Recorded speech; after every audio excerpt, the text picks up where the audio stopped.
After logging in to an advisor account of the Howanadoo software, a specific client can be selected. Howanadoo opens the client dashboard. Being a multilingual application, a different language can be chosen even after opening a client file. Howanadoo software offers advice divided in 4 stages: have, want, need, and do. The first stage, have, shows all the information, whether it was manually added or automatically imported from your CRM or back office system. By clicking one of the categories, all the items belonging to that category are shown in a card format. To add, for instance, a child to this household, just click on Add Card and fill in the specifics.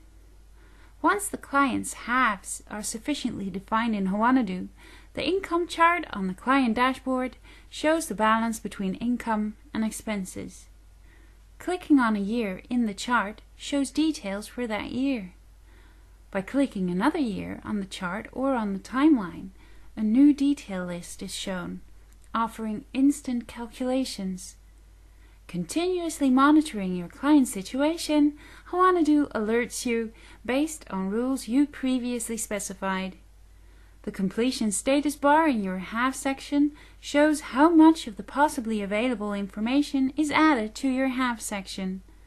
Once this status is satisfactory, you move on to defining the client's wants.